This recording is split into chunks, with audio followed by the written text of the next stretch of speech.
ಬಾಯಲ್ಲಿ ನೀರೂರಿಸುವಂತಹ ರುಚಿ ರುಚಿಯಾದ ಹುಣಸೆ ಹಣ್ಣಿನ ತೊಕ್ಕು. ಇದನ್ನು ಮಾಡಿಟ್ಕೊಂಡ್ರೆ ತಿಂಗಳವರೆಗೆ ಕೂಡ ಇದು ಏನಾಗೋದಿಲ್ಲ, 1-2 ತಿಂಗಳು ಉಳ್ಕೊಳ್ತದೆ ನಿಮ್ಮ ಪಾಕ ಸರಿಯಾಗಿದ್ದರೆ.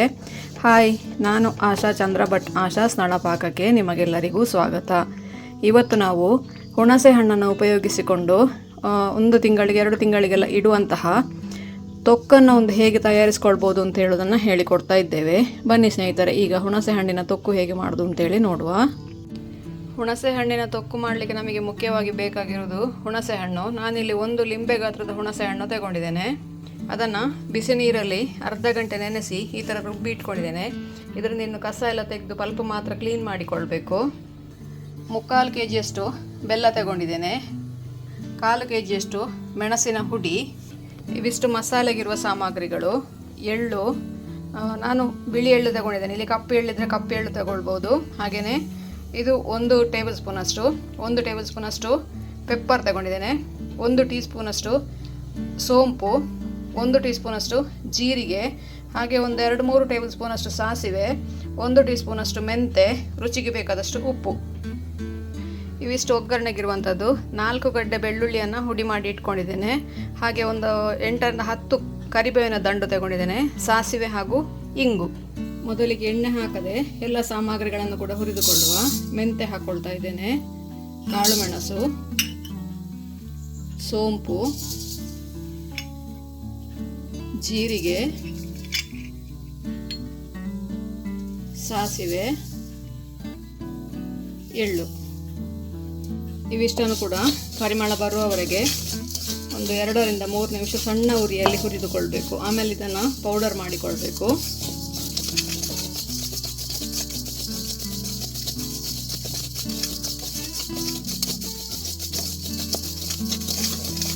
ಇಲ್ಲಿ ಮಸಾಲೆಗೆ ಸಾಸಿವೆ ಜೊತೆಗೆ ಹಾಕಿರೋದ್ರಿಂದ ಸಾಸಿವೆ ಸಿಡಿಲಿಕ್ಕೆ ಶುರು ಆಯಿತು ಅಂತಾದರೆ ಮಸಾಲೆ ಫ್ರೈ ಆಯಿತು ಅಂತ ಹೇಳಲಿಕ್ಕೆ ಇದನ್ನೀಗ ತೆಗಿಬೋದು. ಇನ್ನು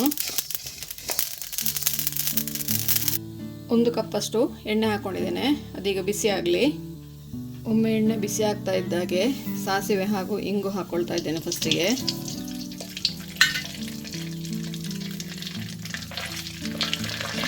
ಕರಿಬೇವು ಹಾಗೂ ಹುಡಿ ಮಾಡಿ ಇಟ್ಕೊಂಡಂತಹ ಬೆಳ್ಳುಳ್ಳಿ,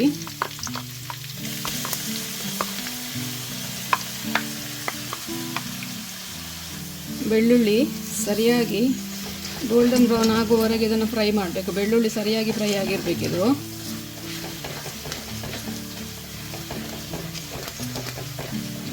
ಒಮ್ಮೆ ಬೆಳ್ಳುಳ್ಳಿ ಫ್ರೈ ಆಗ್ತಾ ಇದ್ದಾಗೆ ಅದಕ್ಕೆ ಹುಣಸೆ ಹಣ್ಣಿನ ಪಲ್ಪ್ ಸೇರಿಸ್ಕೊಳ್ತೇನೆ.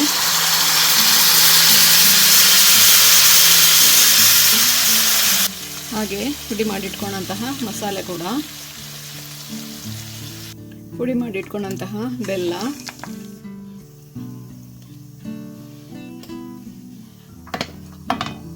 ಮೆಣಸಿನ ಹುಡಿ, ರುಚಿಗೆ ಬೇಕಾದಷ್ಟು ಉಪ್ಪು ನಾನಿಲ್ಲಿ 2 ಟೇಬಲ್ ಸ್ಪೂನಷ್ಟು ಹಾಕ್ಕೊಳ್ತಾ ಇದ್ದೇನೆ. ಇವೆಲ್ಲವನ್ನು ಈಗ ಸರಿಯಾಗಿ ಬೆಲ್ಲ ಪಾಕ ಬರುವವರೆಗೆ ಕಾಯಿಸ್ಕೊಳ್ಬೇಕು. ಸಾಧಾರಣ 1/4 ಗಂಟೆ ಟೈಮ್ ಬೇಕಾಗ್ತದೆ ಇದಕ್ಕೆ. ಒಮ್ಮೆ ಬೆಲ್ಲ ಪಾಕ ಬಂದರೆ ನಮ್ಮ ಹುಣಸೆ ಹಣ್ಣಿನ ತೊಕ್ಕು ರೆಡಿ ಆಯಿತು. ಮೆಣಸಿನ ಹುಡಿ ಹಾಗೂ ಹಾಕಿದ ಮಸಾಲೆ ಗಂಟು ಕಟ್ಟದ ಹಾಗೆ ನೋಡಿಕೊಳ್ಳಿ. ಸರಿಯಾಗಿ ಮಿಕ್ಸ್ ಮಾಡಿಕೊಳ್ಳಿ. ಇನ್ನಿದನ್ನು ಕೈ ಬಿಡದೇನೆ 10-15 ನಿಮಿಷ ಬೇಕಾಗ್ತದೆ. ಸರಿಯಾಗಿ ಕಾಯಿಸ್ಕೊಳ್ಳಿ. ಅದು ಪುನಃ ಎಣ್ಣೆ ಬಿಟ್ಕೊಳ್ತದೆ. ಈಗ ನೋಡಿ, ಅಷ್ಟೇ 1 ಕಪ್ ಎಣ್ಣೆ ಹಾಕಿದ್ದೆವು ನಾವು. ಎಣ್ಣೆ ಕಾಣಿಸ್ತಾ ಇಲ್ಲ. ಪಾಕ ಆಗ್ತಾ ಇದ್ದ ಹಾಗೇನೆ ಅದು ಪುನಃ ಎಣ್ಣೆ ಬಿಟ್ಕೊಳ್ತದೆ. ಅದು ಅಲ್ಲಿವರೆಗೆ ಇದನ್ನು ಕಾಯಿಸ್ತಾ ಇರಬೇಕು. ಮೀಡಿಯಮ್ ಉರಿಯಲ್ಲಿ ಕಾಯಿಸ್ಕೊಳ್ಬೋದು. ತುಂಬ ದೊಡ್ಡ ಉರಿಯಲ್ಲಿ ಬೇಡ, ಅಡಿ ಕೂತ್ಕೊಳ್ತದೆ. ಸಣ್ಣ ಉರಿಯಲ್ಲಿ ಮಾಡಿದ್ರೆ ತುಂಬ ಹೊತ್ತು ಮಾಡಬೇಕಾಗ್ತದೆ. ಹಾಗಾಗಿ ಮೀಡಿಯಮ್ ಉರಿಯಲ್ಲಿ ಹೀಗೆ ಸೌಟಲ್ಲಿ ಆವಾಗ ಅದನ್ನು ಕೈ ಆಡಿಸ್ಕೊಳ್ತಾ 1/4 ಗಂಟೆವರೆಗೆ ಕಾಯಿಸ್ಕೊಳ್ಬೋದು. ಇದನ್ನು ಸರಿಯಾಗಿ ಬೆಲ್ಲ ಕರಗಿ ಪಾಕ ಆಗಬೇಕು. ಒಂದೆಳೆ ಪಾಕ ಅಂತ ಹೇಳ್ತೇವಲ್ಲ, ಆ ಥರ ಪಾಕ ಬರ್ತದೆ ಅದು. ಹಾಗೆ ಇಲ್ಲಿ ಸೈಡಲ್ಲಿ ಎಣ್ಣೆ ಬಿಟ್ಕೊಳ್ತದೆ. ಅಷ್ಟರವರೆಗೆ ಅದನ್ನು ಕಾಯಿಸ್ಕೊಳ್ಬೇಕು.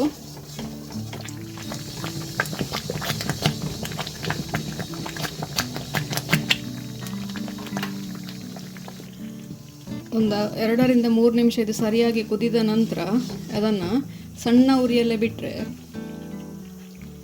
ಒಂದು 10 ನಿಮಿಷ ಆಗುವಾಗ ಅದು ಪಾಕ ಆಗ್ತದೆ. ನೀವು ಆವಾಗ ಇದು ಸೌಟು ಹಾಕುವ ಪ್ರಮೇಯ ಕೂಡ ಇರುವುದಿಲ್ಲ ಅದಕ್ಕೆ.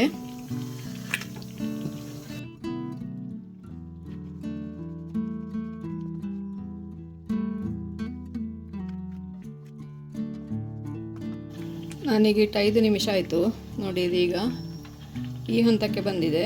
ಇನ್ನೂ ಸಹ ಒಂದು 5ರಿಂದ 10 ನಿಮಿಷ ಸಣ್ಣ ಉರಿಯಲ್ಲೇ ಕುದಿಸ್ತಾ ಇದ್ದೇನೆ ಇದನ್ನೀಗ. ಟೋಟಲ್ 15 ನಿಮಿಷ ಇದನ್ನು ಸಣ್ಣ ಉರಿಯಲ್ಲಿ ಕುದಿಸಿದರೆ ನಮ್ಮ ಹುಣಸೆ ಹಣ್ಣಿನ ತೊಕ್ಕು ರೆಡಿ ಆಯಿತು. ಇದನ್ನು ನೀವು ಒಂದು 2ರಿಂದ 3 ತಿಂಗಳವರೆಗೆ ಕೂಡ ಇಟ್ಕೊಳ್ಬೋದು. ಇದಕ್ಕೆ ಸರಿಯಾಗಿ ಎಣ್ಣೆ ಹಾಗೂ ಬೆಲ್ಲ ಸರಿಯಾಗಿ ಪಾಕ ಆಗಿರಬೇಕು. ಪಾಕ ಆಗಲಿಲ್ಲ ಅಂತಾದರೆ ಅದು ಹಾಳಾಗ್ತದೆ. ನಿಮಗೆ ಅದು ಹಾಳಾಗಲಿಕ್ಕೆ ಶುರುವಾಯಿತು ಅಂತಂದರೆ, ಅಂದರೆ ಮೇಲಿಂದ ಬೂಸ್ಟ್ ಫಂಗಸ್ ಬರಲಿಕ್ಕೆ ಶುರುವಾಯಿತು ಅಂದರೆ ಅದು ನಿಮ್ಮದು ಪಾಕ ಸರಿ ಆಗಲಿಲ್ಲ ಅಂತೇಳಿ ಲೆಕ್ಕ. ಆವಾಗ ನೀವು ಪುನಃ ಅದನ್ನು ಇನ್ನೊಮ್ಮೆ ಬಾಣಲೆಗೆ ಹಾಕಿ ಮತ್ತೊಂದು 5ರಿಂದ 10 ನಿಮಿಷ ಕುದಿಸಿದರೆ ಅದು ಮತ್ತೆ ಏನೂ ಹಾಳಾಗೋದಿಲ್ಲ. ಆ ಥರ ಕೂಡ ಮಾಡಿಕೊಡ್ಲಿಕ್ಕೆ ಆಗ್ತದೆ. ನಿಮಗೆ ಒಂದೇ ದಿವಸ ಕಾಯಿಸ್ಲಿಕ್ಕೆ ಕಷ್ಟ ಆಗ್ತದೆ ಅಂತಾದರೆ ಇವತ್ತೊಂದು 5 ನಿಮಿಷ ಮಾಡಿ, ನಾಳೆ ಒಂದು 5 ನಿಮಿಷ ಮಾಡ್ಬೋದು, ಹಾಗೂ ಕೂಡ ಮಾಡ್ಕೊಳ್ಬೋದು ಇದನ್ನು. ನಾನಿದನ್ನು ಇವತ್ತೇ ಎಲ್ಲ ಒಟ್ಟಿಗೆ ಕಾಯಿಸಿಡ್ತಾ ಇದ್ದೇನೆ 15 ನಿಮಿಷ.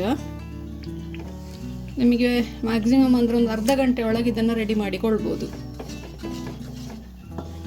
ಎಲ್ಲ ಸಾಮಗ್ರಿಗಳು ನಮ್ಮ ಮನೆಯಲ್ಲಿ ಇದ್ದೇ ಇರ್ತವೆ, ಅದನ್ನೆಲ್ಲ ಉಪಯೋಗಿಸಿಕೊಂಡು ಉಪ್ಪಿನಕಾಯಿ ಬದಲಿಗೆ ಇದನ್ನು ಉಪಯೋಗಿಸ್ಕೊಳ್ಬೋದು, ಪಲ್ಯದ ಬದಲಿಗೆ ಉಪಯೋಗಿಸ್ಕೊಳ್ಬೋದು, ಅಥವಾ ಚಟ್ನಿ ಬದಲಿಗೆ ಉಪಯೋಗಿಸ್ಕೊಳ್ಬೋದು. ದೋಸೆ ಜೊತೆಗೆ, ಚಪಾತಿ ಜೊತೆಗೆ ತುಪ್ಪ ಹಾಕ್ಕೊಂಡು ತಿನ್ನಲಿಕ್ಕೆ ಸೂಪರ್ ಆಗ್ತದೆ. ಇದೊಂದು 1 ಸ್ಪೂನ್ ಹಾಕ್ಕೊಳ್ಳೋದು, ಮೇಲಿಂದ 1-2 ಸ್ಪೂನ್ ತುಪ್ಪ ಹಾಕ್ಕೊಳ್ಳೋದು, ಒಳ್ಳೆ ಟೇಸ್ಟಿಯಾಗಿರ್ತದೆ.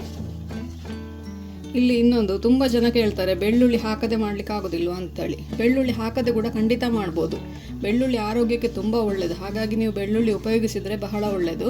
ಬೆಳ್ಳುಳ್ಳಿ ಹಾಕದೇನೆ ಕೂಡ ಇದನ್ನು ಮಾಡ್ಬೋದು. ಇದರಲ್ಲಿ ಬೆಳ್ಳುಳ್ಳಿಯನ್ನು ಸ್ಕಿಪ್ ಮಾಡಿದರೆ ಆಯಿತು. ಒಗ್ಗರಣೆ ಹಾಕುವಾಗ ಬೆಳ್ಳುಳ್ಳಿ ಹಾಕಬೇಡಿ, ಹಾಕದೆ ಬಾಕಿ ಉಳಿದ ಸಾಮಗ್ರಿಗಳನ್ನು ಮಾತ್ರ ಹಾಕಿ. ಹಾಗೆ ಕೂಡ ಮಾಡಲಿಕ್ಕೆ ಆಗ್ತದೆ. ಬೆಳ್ಳುಳ್ಳಿಯನ್ನು ಸ್ಕಿಪ್ ಮಾಡಿ ಕೂಡ ಮಾಡಿಕೊಳ್ಬೋದು. ಇದು ಹುಣಸೆ ಹಣ್ಣಿನ ತೊಕ್ಕು ಆದ ಕಾರಣ ಇದನ್ನು ಪ್ಲಾಸ್ಟಿಕ್ ಬಾಟ್ಲಿಯಲ್ಲಿ ಅಥವಾ ಸ್ಟೀಲ್ ಆ್ಯಂಡ್ ಡಬ್ಬಿಯಲ್ಲಿ ಹಾಕಿ ಇಟ್ಕೊಳ್ಬೇಡಿ. ಸ್ಟೀಲ್ ಆ್ಯಂಡ್ ಡಬ್ಬಿ ಒಡೆಯುವ ಚಾನ್ಸಸ್ ಇರ್ತದೆ ನೀವು ತಿಂಗಳುಗಟ್ಟಲೆ ಹಾಗೆ ಇಡುವ ಕಾರಣ. ಪ್ಲಾಸ್ಟಿಕ್ ರಿಯಾಕ್ಷನ್ ಆಗ್ತದೆ. ಹಾಗಾಗಿ ಗಾಜಿನ ಬಾಟ್ಲಿಗಳಲ್ಲೇ ತುಂಬಿಡಿ. ಇದನ್ನು ಏರ್ ಟೈಟ್ ಗಾಜಿನ ಬಾಟ್ಲುಗಳಲ್ಲೇ ಹಾಕಿ ತುಂಬಿ ಇಡಬೇಕು. ನೋಡಿ, ನಮ್ಮ ಹುಣಸೆ ಹಣ್ಣಿನ ತೊಕ್ಕು ರೆಡಿ ಆಯಿತು. ಸೈಡಲ್ಲಿ ಎಣ್ಣೆ ಬಿಟ್ಕೊಂಡು ನೀವು ಕೂಡ ಒಮ್ಮೆ ಟ್ರೈ ಮಾಡಿ ನೋಡಿ, ಹೇಗಾಯಿತು ಅಂತ ಕಮೆಂಟ್ ಮೂಲಕ ನಮಗೆ ತಿಳಿಸಿ. ಲೈಕ್ ಕೊಟ್ಟು ಶೇರ್ ಮಾಡಿ. ನೀವಿನ್ನೂ ನಮ್ಮ ಚಾನಲನ್ನು ಸಬ್ಸ್ಕ್ರೈಬ್ ಮಾಡ್ಕೊಳ್ಳಿಲ್ಲ ಅಂತ ಸಬ್ಸ್ಕ್ರೈಬ್ ಮಾಡಿಕೊಂಡು ಪಕ್ಕದಲ್ಲೇ ಇರುವ ಬೆಲ್ ಐಕಾನನ್ನು ಒತ್ತಿ ನಮ್ಮನ್ನು ಸಪೋರ್ಟ್ ಮಾಡಿ. ನಮ್ಮ ಫೇಸ್ಬುಕ್ ಹಾಗೂ ಇನ್ಸ್ಟಾ ಪೇಜನ್ನು ಫಾಲೋ ಮಾಡಿ. ಮುಂದಿನ ವಿಡಿಯೋದಲ್ಲಿ ಹೊಸ ರೆಸಿಪಿಯೊಂದಿಗೆ, ಹೊಸ ಅಡುಗೆಯೊಂದಿಗೆ ಪುನಃ ನಿಮ್ಮನ್ನು ಭೇಟಿ ಆಗ್ತೇನೆ. ಧನ್ಯವಾದಗಳು.